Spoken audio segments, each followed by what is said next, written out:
Тэгэхээр улсын хурл энэ цаг мөчид 2020 оны улсын төсвийг хэлэлцэж байна. 2020 оны улсын төсвийг засгийн газарт өргөн бариад улсын хурлаар хэлэлцэх явцд бол эхнээсээ шүүмжил дагуулад эхэллээ л дээ. Ер нь бол сонгуул өгсөн төсвөө түүхэндээ байгаагүй 13 их найт төгрөгийн зарлага гаргасан хит их юм хөөсөрсөн төсөв засгийн газар одоо боловсруулж оруулж ирлээ гэдэг ийм шүүмжил бол нэлээд хүчтэй яригдчихэв. 2020 оны төсвийг боловсруулахдаа сангийн ямар зарчим баримталсан юм. Үнэхээр сонгуул зориулсан ийм төсөв хийсэн юм уу? Энэ дээр та бас хариулт өгөөч. За сангийн яам засгийн газар 2020 оны төсвийг боловсруулахдаа Монгол улсынхаа эдийн засгийн өсөлтийг өндөр байлгах, өндөр түвшинд нь тогтворжуулах, нийгмийн өмнө тулгамдаад байгаа асуудлуудыг шийдвэрлэх, бүтээн байгуулалтыг улс орон дээр өрнүүлэх, хуулийн дагуу одоо нийгмийнхаа үйлчлэгийг тасралтгүй хүн болгонд жигтгш хүргэх ийм зарчмыг барьж боловсруулсан. Тэгээд энэ төсвийг анзаараад үзэх юм бол захим, үр ашигтай ил тод төсөв байна гэдэг ингээд тодорхойлсон. Яг энийхээ хүрээнд бол бид нар төсвөө бодож боловсруулсан. Одоо та бүгд хэрвээ сайн санаж байгаа бол 2019 оны төсвийн хилцүүлэгт сонгуулийн урт дахь жилийн төсөв. Одоо сонгуул өгтөж хийх гэж оруулж ирж байгаа төсөв. Орлогот нь бас хэтэрхий өөдрөг төсөв, орлогоо та нар биелүүлэхгүй төсөв, алдагдал 2.1 их нэвтрийг алдагдaltaй төсөв, эдийн засгт их сөргөнөлөө үзүүл нэгэл ийм шүүмжил явьжсэн. Энэ жил сонгуулийн өмнөх жил хийжсэн бол одоо зөвхөн нэг л үг асах өмнөх гэх насагтаа сонгуулийн жилийн төсөв тэгэд үлдсэн юм яг адилхан. Ийм л үргэлжилж байгаа. Тэгэхээр энэ жил 19 онд бол тэр хүмүүсүүд шүүмжилж байсан шиг орлого нь хэтэрхий өөдрөг биш. Харин хаавч хэцүү тооцоолсон нийгмийн тулгамдтай байгаа асуудлуудаа шийдвэрлээд явж байна. Эдийн засгийн өсөлт бол эхний хагас жилийн байдлаар 7.3%-тай явж байна. Ер нь бас тулгамдсан олон асуудлуудыг шийдвэрлэх гэдэг ийм зүйл явагдаж байна. Та бүгд анзаарсан бол утаан зориулоод багахан мөнгө тавьдгүйсэн бол бид 19 онд нэлээд өсөж оруулж ирсэн. За Үрдүн Улаанбаатар хотын мэдээж алдаа оноо дотор ч гэсэн Улаанбаатар хотын утаа буурах ийм голдлого найдлага төрүүлээд явж байгаа. Энэ жил мэдээж нүүрсээ одоо ороочсон, хадгалсан байсан хүмүүсүүд нүүрсдүүлж байгааг үсэхгүй л дээ одоо. Гэхдээ энэ арга хэмжээ бол ингээд цаашдаа үргэлжлээл явна. Энэ дээрээс би юу гэж хэлэх гэж байгаа юм бэ гэхээр засгийн газрын хувьд бол өмнөө тавьсан асуудлуудаа ээлж тавиад дараалал шийдэх. Нөгөө талдаа орлогоо ер нь хэр бодтой төлөвлөсөн. 12 их найт төгрөгийн орлого олно гэдэг байгаа. Энэ одоо уулуурхан бүтээгдэхүүний чинь ханш одоо эрхчлүүлүүдэд ямар байх юм гэдэг энэ одоо тооцоо судалгаа юм аа ер нь хэр нарийн тооцсон юм бэ гэдэг бас нэг юм асуудал байгаа. Тэгэхээр яг энэ 12 их найт төгрөгийн орлогыг олох 12.8 их найт төгрөгийн орлого олох хэрэгтэй. За төсөв хийхдээ бид нар эрсдлүүдийн тоолдог. Нэгдүгээрт нь гадаад орчинд ямар эрсдлүүд үүсэх нь вэ? За хоёрдугаарт нь дотооддоо ямар эрсдлүүд үүсэх нь гэдгээ тооцдог бид нар. Тэгжээж төсвийн орлогоо их зөв тооцох хэрэгтэй. Тэгээ дараа нь төсвийн алдагдлаа тэгээ зарлага руугаа орж ингэж ийм эренбитэй явдаг юм. Тэгэхээр бидний хувьд бол төсвийн орлого тал дээр бол хэтэрхий өөдрөг хийх, буруу тооцоолох ирэх байхгүй. Өмнө нь бол ингээд орлогоо хамаагүй тооцдог. Тэндээс 400 төгрөг. Гэт нэг удаагийн алах тогтчлолтоор энэ 13 онд байхад нэг удаагийн алах тогтчлолтоор 500 төгрөг шийдчихсэн шүү дээ орлого талдаа. Иймэрхүү төрлийн зүйл бол ер нь энэ төсвүүд дээр гарахгүй байгаа. Тэгэхээр бид нар энэ уул уурхаан ашигт малтбалын үнийг бол ер нь нэлээд бодтой тооцсон гэж үзэж байгаа. Өөрөөр хэлбэл зэсийн үн одоо их суннаа.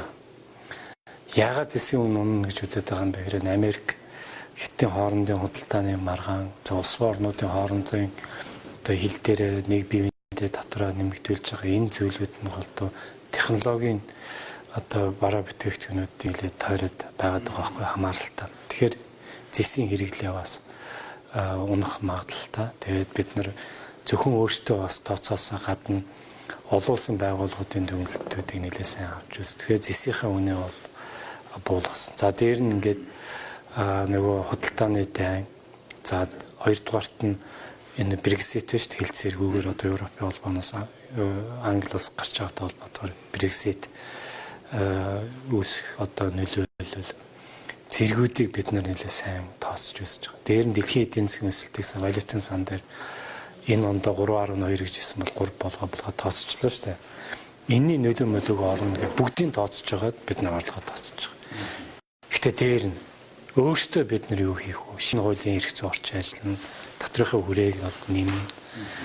Нэлээд сайн ажиллах хэрэгтэй. Өөрөө сангийн ам, татрын алба, гайлын албатууд өстой бүрэнгүйс шахаж ажиллах хэрэгтэй, цахимжуулах хэрэгтэй, ил тодуулах хэрэгтэй. Энэ ажлуудыг давхар хийн.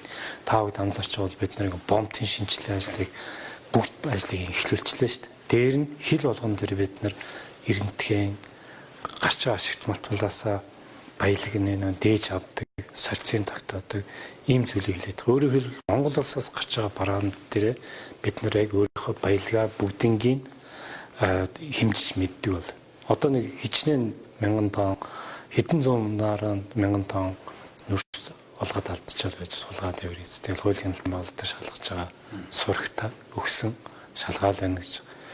Иймэрхүү зүйлүүдийг хааж зогсоогоод татвараа зөв аваад эхэлчих юм бол бид нар бол Монгол улс бол энэ хэмжээний орлогыг оруулна гэж үзэж орж ирж байгаа. Өөрөөр хэлбэл энэ дээр тавьж байгаа тоогоо бид нар олон талаас нь харж байгаа тавьж байгаа.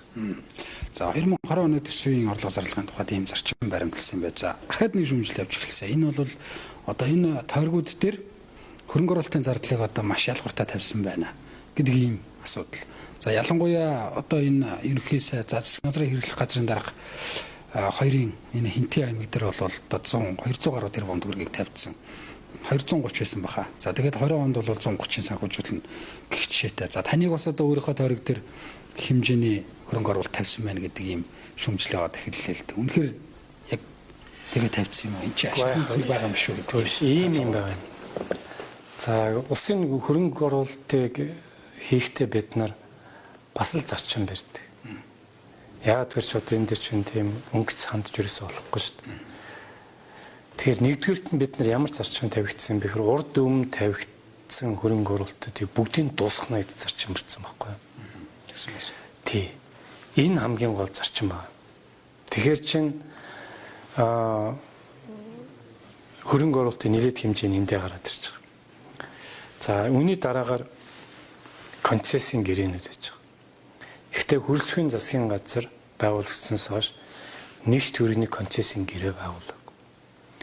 Одоо орж ирж байгаа энэ зүйл нь бол нийтдээ үндэсний хөгжлийн газраас 500 гаруй тэрбум төгрөгийн концессийг санхүүжүүлэх хүсэлт орж ирж байгаа. Тэрүүн дотроос бид нар ажил нь дуусныг л авч байгаа. Ажил нь дууссан шүү.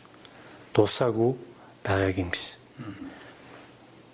Тэрвийг ажлын дууссан концессүүдийг л санхүүжүүлэхээр авч байгаа.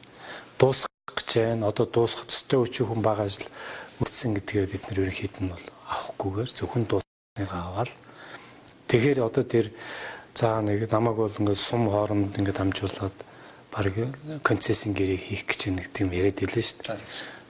Нэгдүгээр тэр бол өөрөө үндэслэлгүй. Яагаад гэхээр эн чинь ихэнх тэрбумны замыг гэж чинь тийм. Ихэнх нь завхан баруун аймгаар явж байгаа нэг мянганы чиглэлийн зам шүү дээ. Эн чинь баригдаад дэвгэн машин яваад 2 жил болсон замууд байхгүй. Концессийн гэрээ нь 15 онд ерөнхий сайдаар сайхан бэлэг. Одоо энэ ардс намын бүлгийн даргуул Эрдэнэт энэ гар хэсэг зурсан зөвшөөрлийг болгосон концессийн гэрээнүүд. Одоо энэ бүх юмуд санхүүжигдэж байгаа. Тэр үед нь гэрээ нөгөөдөө сонгон шалгуулалт нь явагдсан. Ийм гэрээнүүд байгаа. За нэг нь 17 оны 2 сард байсан баха. 2017 оны. Ихтэй ажил нь хийгдсэн. Ийм гэрээнүүдийг бид нар санхүүжүүлж байгаа. Хөрөлсөхийн засгийн газар нэг ширхэгч концессийн гэрээ байгуулах гэж. Тэгэхээр бас л зүгээр нэг ус төржүүлэх зорилгоор мушигд тэгж ярьж байгаа. Тэгэхээр энэ усан мөрөө зам тавьчлаа гэдэг юм. Тэр чигээ замаараа зөчнөө олон аймаг дамжаад явж байгаа зам нь шүү дээ. Санхүүжилт нь ягарахгүй энэ дээр тавигдж орж ажил нь хийгдсэн гэрээ нь байна. Түүнийхээ дагуу хийгдэхээс өрөө аргагүй шүү дээ. Хийх ч ёстой. Ягаад тэр замын санхүүжилтийн гэрээ нь байгаа үед хийхгүй. Тэгвэл бид нар өөртөө хариуцлах юм бас хүлээ шүү дээ. Ингээ явна. За үүний дараагаар засгийн газрын одоо хөтөлбөрүүд байдаг. Аялал жуулчлалыг хөгжүүлэх, дэмжих чиглэлийн байна. Ялангуяа аялал жуулчлалтай холбоотойгоор иргэн агаарын тэмдэглэлээ бараалчилсан Улаанбаатар хотын Монголынхаа түүхтэй холбоотой, соёлтой холбоотой, уламжлалтай холбоотой, байгальтай холбоотой ийм аялал жуулчлалыг хөгжүүлээд Улаанбаатар хотчны бас нэлээд барилгууд байсан. Тийм ээ. Тэгэхээр бас л дэрийн хүмүүсийн шүүмжлэл төс төрдгийн хасах хэрэгтэй аюу ингээд ягдал баг шүү. Хинтээ аймгийн хувьд бол бас ойлгох хэрэгтэй. Яагад гэвэл тэнд аялал жуулчлалын бүс болгож Чингис хааны юу хийж байгаа. Цогцлбор ярихаас гадна тийч зам тавигдах байхгүй юу. Тэгээ зам мамынхын зардлыг хаачвал харьцангуй гайгүй шүү дээ. Тэгээд дээдлэлт нь бид нар бол Чингис хаанаараа бол бүгд Монгол хүн болгон бахархдаг, ярьдаг. Тэгээ яг тэрэн дээр Чингис хаантайгаа ингээд аялал жуулчлалын орол хөгжүүлэхээр ингээд хөтөлбөрөөр оруулаад баригдах барилга замын заваас чинь Монголыг л харуулна ш дэлхийн нийтэд. Тэрнтэй холбоотой зарим хөрөнгө оруулалтын ажлын их байна. Асах хэрэгтэй. Ялгууртай байна гэдэг. Ингэж ийм сэтгүүгээр хангалттай байвал Монголс эцэж өгчгүй. Улаанбаатар хотч чинь зөвхөн цэвэрлэх байгууламж нь 300 сая доллар. Цэвэр усны хангамж нь 350 сая доллар. За ингээд замууд ба шүү дээ. Энэ нисхрээ усан автозам энэ хоёрч том гүүрээр идлээш замын цагдаагийн тэнд Ярамгийн тэнд мөн тэнд сонсголынгийн гүүр нисхрээ усан хурдны зам Баян зүрхийн төвчнөөс налах явсан зам Улаанбаатар дарахны чиглэлийн зам сургуулиуд гэдэг. Энэ бүгдийг нь оруулал энэ Улаанбаатар тэгч хөрөнгө оруулалт хэд 1.2 өглөө их найд төргийн бүтээн байгуулалтууд хийгдэг. Тэгэхээр энэ хамаагүй. Яг над дээр байхгүй байна. Ийм сэтгүүгээр хандахаар энэ усаар нь хөгжихгүй шүү. Тэгэхээр нөгөө өөрийнхөө юмыг болохоор ингээ баг хараад хүний юмыг их хараад энэ сэтгүүний зэсэл салмаараа. За Увс аймгийн хувьд бол дундчил байгаа дөө. Төсөвтэй холбоотой бас нэг маргаан. За энэ 7 хоногоос бас гадуур нэлээд яриадах шиг байна. Нөгөө хавдрын эмнэлэгтэй холбоотой асуудал. Таныг бол одоо энэ хавдрын эмнэлгийн өргөтгөлийг барих 20 тэрбум төгрөгийг бол харамлалаа. За Хүрэлбаатар бол хүний өвчин зовлонг ойлгохгүй байна гэдэг нэг ийм шүүмжил яваад эхэллээ. Тэгэхээр ягаад 20 оны төсвүүдээр тэр 19.8 байсан баг. Тэр 20 тэрбум төгрөгийг хавдрын эмнэлгийг өргөтгөх энэ санхүүгийн их усрын шийдэж болоогүй юм байна. Энэ дэр та бас нэг тайлбар. Гэхдээ тэр бол дэндүү хариуцлагагүй зүйлүүд олон хүн ярьж байна л. Юу вэ гэхээр засгийн газар бол энэ төсвийг 10 сарын 1-ээс өмнө Улсын хурл дөргөн мэдүүлэх хуультай. Тэгээ бид нар бол 10 сарын 1-ээс өмнө бол төсөв өргөн барьсан. Төсвийг өргөн барьж барихад ийм санал огт ирээгүй. Сангийн ам. Нэг ширхэг санал байхгүй. Явна. Тэгээ 19 тэрбум төгрөгийн одоо дараа нь ярих 19.7 тэрбум төгрөг гэнэ. Задрага гэсэн юм та нар харсан уу? Хараагүй. Тэнд өргөтгөл барих гэж байгаа юм бол байхгүй шүү дээ. Хажууд нь барьсан эмнэлгийг л түрээсэлж авах. 100-оор нэмнэ гэдсэн. Тэр хажуутлын эмнэлэг нь мэдээж тэр нэг бэлтгэшүүний эмнэлэг гэдэг юм уу? Мэдээж тий. Тэгээ тэрүүгээ задрагаагүй янз бүрийн шийдвэр. Одоо хүртэл төсөв хилцэж байхад энэ дээр бол за түрээслэнэ гэж байгаа юм бол тэр түрээсийн шийдвэр нь хаана вэ? Түрээслэнэ гэдэг. Байхгүй. Хилцэж тохиролцсон өртөх нь хэд байгаа юм? Байхгүй. Ашиг сонирхлын зөрчилдөөний асуудал үүсэж байгаа шүү дээ. Тэргөө тэр хүмүүсүүд микрофон дээр ярих хэрэгтэй шүү дээ. Бэлтгэшүүнээс асуумар юм байдаг л тийм. Асуух хэрэгтэй. Дээдлэлт нь энийг ярих хэрэгтэй л доо. Түүнээс биш яг төсөв өргөн барьж байхад огт байхгүй болгочоод одоо энэ асуудлаа яриад тэгээд сангийн аамыг зарчмынхаа байр суурь барьсны төлөө одоо юу гэдгийг өвчин ойлгодог байна тэрэ гэж. Тэр хавдар судлалын эмнэлэг чинь ер нь асуудлыг нь мэдхийн дээр мэддэг хүний нэг нь харин би гэж өөрийгөө л ойлгож байгаа. Тэгэхээр энэ дээр бол тэр ном дүрм арай л юм явах хэрэгтэй доо. Зүгээр хин чанга микроны өмнө орилсон хин одоо их гоё хэрэглэж ярьснараа биш. Энд тооцоо асуудал гадаа асуудлаа оруулж ирээд ярих. явах ёстой. Монгол улс саарл жагсаалтанд орлоо. Яг энэ саарл жагсаалтанд ороод магадгүй эдийн засгт одоо эрсдэл үүсэх юм бол энэ 20 оны төсөв яах вэ гэдгийг ер нь тооцсон уу? Засгийн газар. Тооцсон. Хэрвээ та санаж байгаа бол бид нар төсөө улсын хур дүргэн мэдүүлчихэд сангийн ам дээр хэвлэлийнхэнтэй уулзч төсөө танилцуулсан. Танилцуулахдаа бид нар за энэ төсөв хийхдээ бид нар хэд хэдэн эрсдлийг авч үзлээ гэд гадаад 4 эрсдэл, дотоод 4 эрсдлийг тооцож тавьсан. Дотоод тулгарч болшгүй эрсдлийн нэг эрсдлийг бид нар саарл жагсаалтын байна. Яагаад гэвэл энэ дээр ингээд яригдсан энэ зүйлүүд бол Монгол улс бол саарл жагсаалтанд орох эрсдэлтэй болчлоо. Яагаад вэ гэхээр арилжааны банкуудыг өөрийн хөрөнгөө нэмэгдүүлэх шаардлагатай байсан. Эдийн засгт хэлэхээр арилжааны банкуд бас өөрийн хөрөнгөө нэмэгдүүлэх учиртай.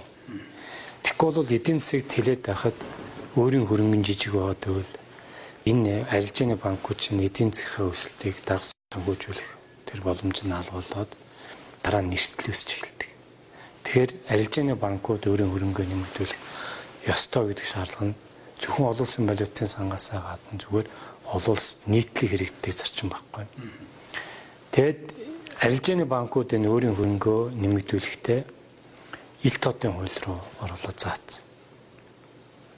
Тэгээ ил тоодын хууль гэхээр арилжааны банкуудын үйл ажиллагаа бол нээлттэй ил тод байх хэвээр.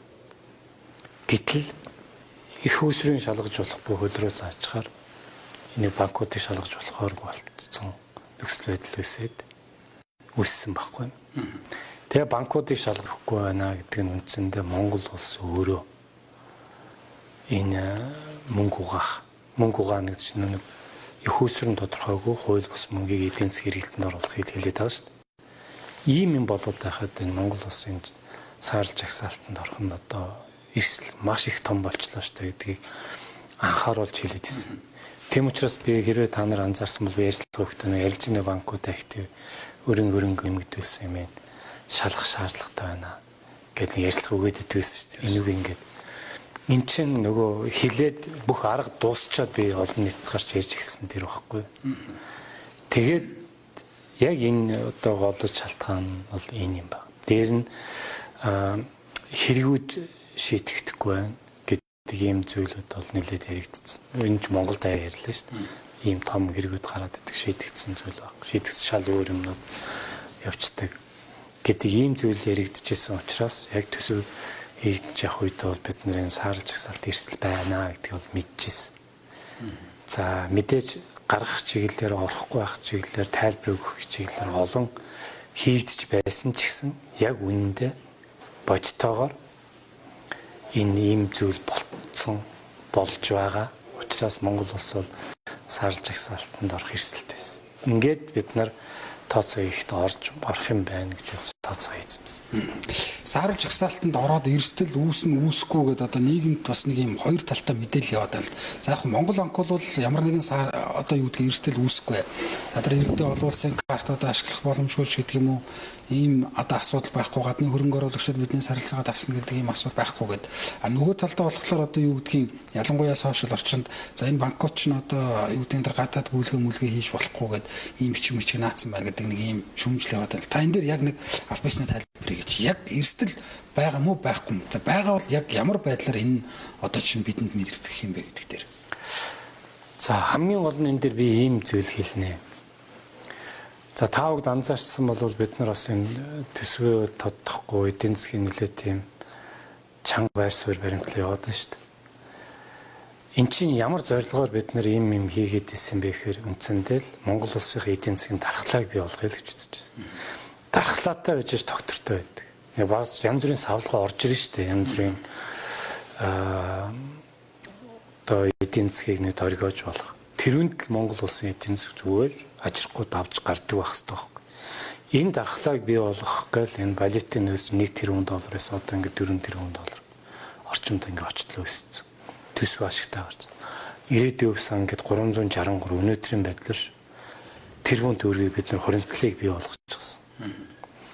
Ингээд эдийн засгийн өсөлт нь өндөр, экспортын орлого тогтвортой, найдвартай, худалдааны тэмцэл ашигтай. ингээд ийм байдалтай байж явж байгаа. Энэ нь өөрөө Монгол улсын эдийн одоохонд дархлаа юм байна. Энийг улам цаашаа нэмэгдүүлж улам л дархлаатай болгох хэрэгтэй. За саарл жагсаалтанд орох тухай асуудал бол эдийн засгтэр тийм тодорхой бус байдал нэмж ийнэг үл нэмж байгаа. Гэхдээ энийг дагаад хамгийн одоо зүгээр баярлууштай юмны үг энийг дагаад янз бүрийн хориг арга хэмжээнүүд байхгүй. Яг Монгол улсад шууд хариалагдсан. Тэгэхээр эдийн засгт үзүүлэх тийм сөрөг нөлөө нь бол харьцангуй гайгүй. Бид нар бол ямар ч байсан энийг бол нэг тийм сүртэй юм болохгүйгээр даваад гарч. Дээр нь тэр янз бүрийн шимтгэлийн хувь хэмжээнүүд нэмнэ гэд нэмэгдэх байх гэсэн нэг Монгол банкнууд ирээд байна л. Тэрүүн дээр бол харин бид нар л өөртөө сайн ажиллах хэрэгтэй шүү дээ. Банкудтай харилцан ойлголцоод ирээд энэ дээрээс орсон үр дүнг нь сөрөг үр дүнгийн тэг байлгахаар агаарах хэрэгтэй. Ерөнхий сайд бол бүтэн сая өдрөөс уулзж ярилцсагаас за саарл жагсаалттай холбоотой асуудлууд ямар эрсдлүүд байж болох уу? Ямар арга хэмжээ одоо авагдах ёстой гэх мэт нэгэд олон зүйл яригдаад тэгээд ерөнхий сайд бол богино хугацаанд гарах чиглэлээр одоо ажиллаа гэдэг үүрэг бол өгсөн байна. Тэгэхээр бид нар дараагийн хурлаар гарчих тийм ирмэлцэл зорилго тавьж одоо ажиллаж эхэлсэн байна. Одоо аль хэдийн хэд хэдэн уулзалтууд хийм бас шүрмсээр ярина хүмүүстэй ярина. Тэгээ сангийн хаан бол энэ дэр нэлээд итгэх санаачлагт орж ийн хамгийн гол нь хэрэггүй шийдэгдсэн байх тухайн асуудал. Арилжааны банкуд дээр авах арга хэмжээ богино хугацаанд хурдтай арга хэмжээнүүд авах хэрэгтэй. Үлдгээр биш. Хүлээж биш жоохон санаачлагтай гарч өрсч тийм хурдтай л ажиллах шаардлага бол гарч ирсэн. Дараагийн хурал нь гэхээр одоо хэзээ гэсэн үг. Энэ онд багтаад ямар ч байсан. Энэ онд бол багтаж хурал байхгүй шүү дээ. За. Тий. 6 сарын дараагаас хагас жил нэг удаа уралддаг гэсэн. Тэр урал дээр л очиндаа. Саарл жагсаалттай холбоотой асуудал за яг өчтөр ингээд Нямдорд сайдын хэлж байгаагаар бол 2015 онд арчсан нам олонх байхад энэ эдийн засгийн ил тод байлын тухай хууль батлагдсан. За энэ хуулийг батлуулсан бол хүн зандаа хүүгийн холдоо гэдэг ийм зүйлийг ярьчихлээ. За тухайн үед та бүхэн ч гэсэн за та ч гэсэн их хурлын гишүүн байсан. Та бүхэн сургуучин байсан. Тэгээ энэ эрсдлийг тооцоох юм. Эргээд эн чинь одоо ийм асуудал руу бид нарыг хөтлөнө. Тэгэхээр энийг одоо баталж болохгүй юм шүү гэдэг энэ асуудлыг ярих боломж байгаагүй. За тухайн үед бол яригдсан шүү дээ. Тэгээд нэлээд эсэргүүцэж жагаад буцааж исэн шүү дээ эхлээд. Тийм ээ. Эхлээд нэг орж ирээд буцсан. 3 сард нь буцаасан гэдэг үү? Буцсан. Тэгээд дахиж оруулж ирээд нэлээд олон шүүмжлүүдийн засаад эн чинь юу гэлээ вэ? Бараг хууль гаргаад юм уу яагаад бараг устгах чөлөө, шатаан чөлөө. Тим хүмүүхтэй тэр бараг юм монд оруулахгүй тийм юм байс. Тэр нэлээд ярьж байгаа л тэр шүүмжлүүдийг суулгаад оруулж ирж исэн санагдчих. Гэхдээ бол тэр хууль бол бүх юмний эхлэлээ шүү дээ. Тэр бол яаж ч үгүйсгэж одоо өөр хүнлөө төлөх гэж оролдоод бол нэмэргүй л дээ. Тэр хууль бол олон удаа юм мөнгө угаахын эсрэг юм дээ. Одоо хамгийн муу жишээн дээр бол явж ирсэн. Дотоодын нийтэвчдийнхээ хэмжээнээс их тийм мөнгө ил тод болгосон. Тэгээ тэрүүн дээр нь одоо тэр нь ашиглагдаад ингээ одоо тэр хамгийн гол асуудал нь. 2008 онд бас татрын өршөөлийн тухай хууль гараад тэрүүн толботой юм явж байгаа манайх 11 онд бас их муу дүнэлтүүд авч ирсэн шүү дээ. Тэгээ Монгол бас 2 дахь саарл жагсаалтанд орж байгаа. Одоо тэгээд юу гэдгийг заах нөгөө хуулиар энэ чинь бас хоригдсан гэдэг байгаа. Энэ эдийн засгийн ил тод байдлын тухай хууль чинь тэр нөгөө гаргаж ирсэн хүүсрүүдээ чинь одоо хаанаас яаж болсон гэдгийг одоо тайлгнаж тэгж олон нийтэд мэдээлэх гэдэг юм уу. Тэгэхээр одоо юу гэдэг энэ саарл жагсаалтаас гарахын тулд бид хөө энийг үнэхээр одоо тэр хууль бусаар олсон хөрөнгө байна уу юу гэдгийг нотлох шаардлагатай болж байгаа шиг байна л да. Тэгэхээр энэ хуулийг одоо дахиад засч гэдэг юм уу энэ асуудлыг ингэж эргэж шалгах боломж байгаа юу ер нь? Эдгээр хуулиар болохгүй ч гэсэн. За би яг одоо тэрэнд хичнээн хүн хамрагдсан аж ахуйн нэгж компаниуд яаж орж ирсэн энэ бол сайн тоо хэмжээ нь бол үнэхээр мэдэхгүй байна. Зөвхөн 35 их 84 гэдэг бол тухайн үеийнхээ бол дотоодын нийтэвчтгүүнээс их тоо. байсан тухайд. Одоо бол дотоодын бүтээгдэхүүнээс бага болцсон шүү дээ. Зүгээр саарл жагсаалтаас гарахын тулд бид нар их богинохон хугацаанд арга хэмжээнүүд авч хийх хэрэгтэй. Гэхдээ иймэрхүү төрлийн өршөөлийн хуулийг дахиж гаргахгүй гэдэг амлалтыг бол нэлээд сайн өгөх ёстой болов уу.